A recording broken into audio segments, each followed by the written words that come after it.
Continuamos con más de Primera Página. Me acompaña Vladimir Miró, miembro de la Dirección Nacional del PPT. Algunas preguntas llegan a nuestra cuenta @Primera Página en Twitter. Ya se las voy a ir haciendo, pero también tenía otras. Por ejemplo, ¿qué opina de las sanciones impuestas por Suiza a 7 funcionarios del gobierno venezolano? Un país más colocando sanciones debido a las políticas que está aplicando justamente la administración venezolana. Es una recurrencia, por supuesto, de la presión internacional que se ejerce contra Venezuela. Lo interesante de esto es que Suiza, durante la Segunda Guerra Mundial y luego de la Segunda Guerra Mundial, albergó a muchos criminales de guerra de la Europa.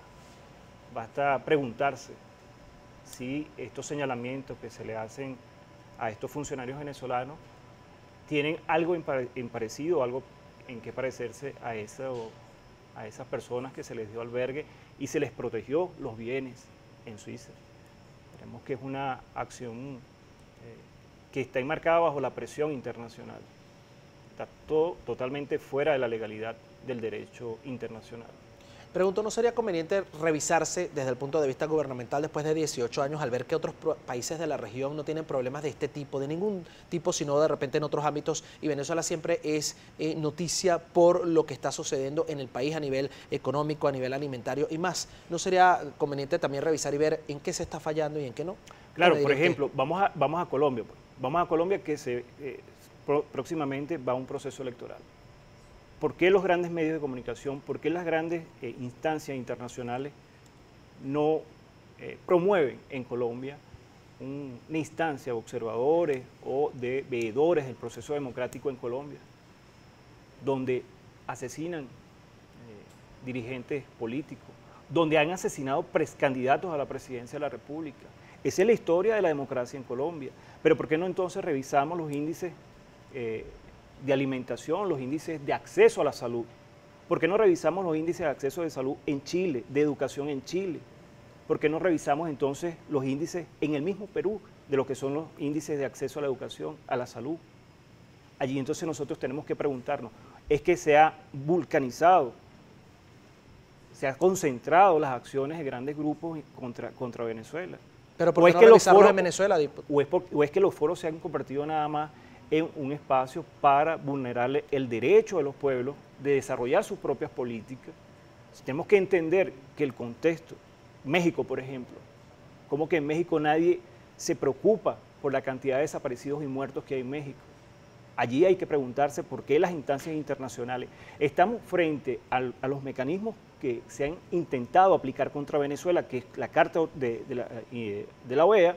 Allí vemos que han ido fracasando puntualmente porque eso que usted señala se ha quedado en evidencia de que en Venezuela no es tan correcto como ellos señalan. El hecho de que en Venezuela no hay democracia, que el hecho de que en Venezuela hay grandes problemas de alimentación, que el hecho de que en Venezuela hay grandes problemas de salud.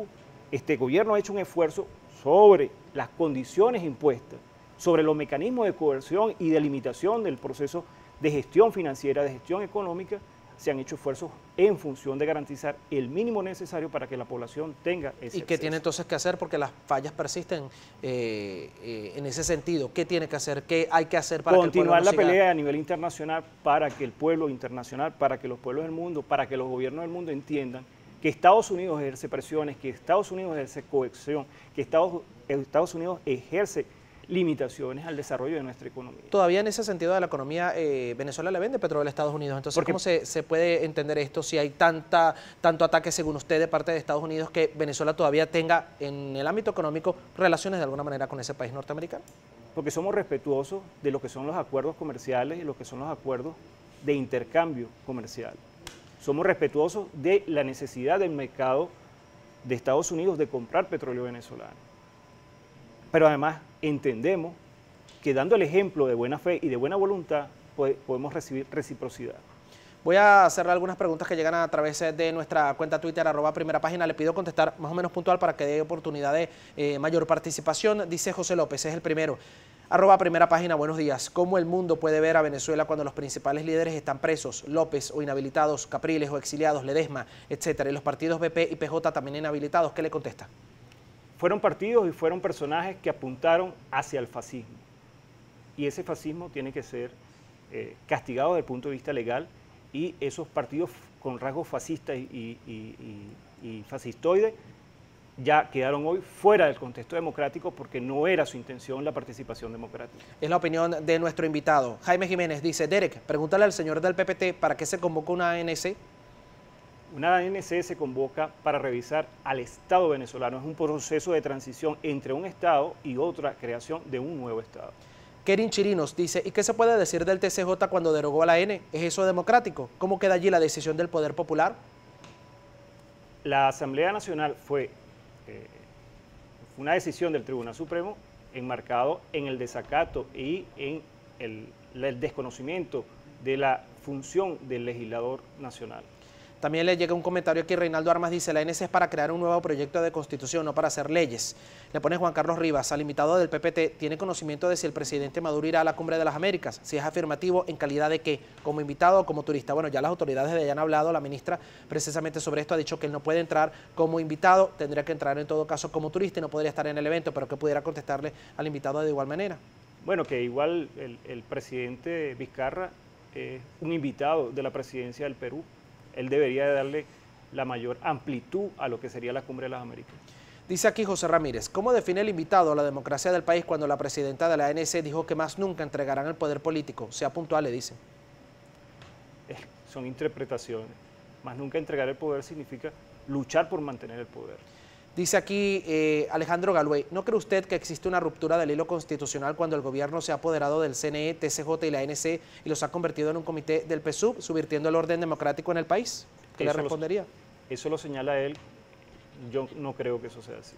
En el caso de un encuentro, pongamos que el Grupo de Lima les propone escuchar sus inquietudes, ¿asistirían, irían con ellos, hablarían, expondrían sus inquietudes o por el contrario no lo harían? Seguramente. Iremos a cualquier espacio que se nos invite, se nos convite, como se dice también, para dialogar, para dar a conocer nuestra posición, nuestros criterios y para conocer los criterios de los demás. El diálogo para nosotros tiene que ser permanente, tiene que ser continuo. Para nosotros el diálogo es la vía y el mecanismo del entendimiento, y mucho más en estos días, mucho más en estos días santos, en que bajo el diálogo y las conversaciones podemos entendernos. Acaba de salir el diputado de la oposición, ya ustedes ven, una posición bien clara con respecto a su papel dentro de la democracia venezolana, y eso lo respetamos y lo asumimos como legítimo. Ahora, estamos contrariados y estamos en contraposición de aquellos sectores que se enmarcan dentro de la ilegalidad. Por eso nosotros asumimos que esa ilegalidad tiene que ser castigada. Para nosotros es importante la nacionalidad, identificados como venezolanos. Para nosotros, para Patria para Todos, la defensa de la soberanía del país es lo fundamental. Y en ese contexto discutiremos con quien tengamos que discutir, conversaremos con quien tengamos que conversar, pero además vamos a defender la soberanía en el territorio y en las condiciones que se nos interpongan. Para eso, Patria para Todos le dice al pueblo venezolano, vamos a seguir conversando, vamos a seguir dialogando, y vamos a rectificar donde tengamos que rectificar, pero también poder avanzar con la mayor prontitud, el pueblo lo exige, poder superar las condiciones que nos han impuesto. A propósito de este llamado al diálogo que usted está haciendo, ¿qué más pudiera decir de cara a los comicios que se van a realizar el próximo 20 de mayo? ¿Qué llamado hace a la población en ese sentido? Que por supuesto es un espacio democrático, que es un espacio donde se construye no solamente desde el punto de vista del hecho del ejercicio del voto, sino que se construye desde el ejercicio de la participación democrática, que para nosotros es importante no solamente el contexto electoral, sino también la participación en todos los ámbitos del pueblo venezolano. Creemos firmemente en que la construcción de la democracia se hace ejerciendo las acciones necesarias dentro del marco legal. Vamos a estas elecciones, unas elecciones donde Patria para Todos ha presentado candidaturas en diversos estados del país, con un ejercicio claro que tiene que ver con la productividad, con la ética, con la lucha contra la corrupción, que está enquistada no solamente en el Estado venezolano, sino que está enquistada también en sectores económicos del país, que han utilizado la renta del país para enriquecerse de manera ilegal.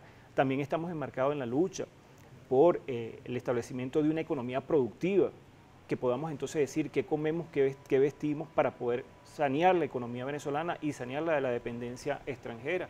También señalamos desde el punto de vista de la planificación. Es necesario que el Estado se redimensione, que el Estado entienda que su papel es la del planificador efectivo de las políticas del Estado. Allí nosotros estamos concentrando a nuestros candidatos en su mayor esfuerzo y vamos a dar un nuevo ejemplo al mundo del ejercicio de la democracia en Venezuela. Muchísimas gracias por estar con nosotros. ¿Cuáles son sus redes sociales, si las quiere decir, para que la gente le pueda seguir y también conversar con usted o expresarle cualquier inquietud o felicitación, etcétera? BW Miró en Facebook y en Twitter, ¿no? Se dice. Así es, en todas las redes sociales. Sí, en todas las Instagram también. Instagram también. Ahí está, la misma. Gracias por estar una vez más un Jueves Santo acá con nosotros. Vladimir Miró, ya lo vieron, miembro de la Dirección Nacional del PPT, ya ha dado sus redes sociales, hablando precisamente del ámbito nacional, del Grupo de Lima y también lo que está sucediendo justamente con Venezuela y este grupo en el ámbito político. Vamos de inmediato con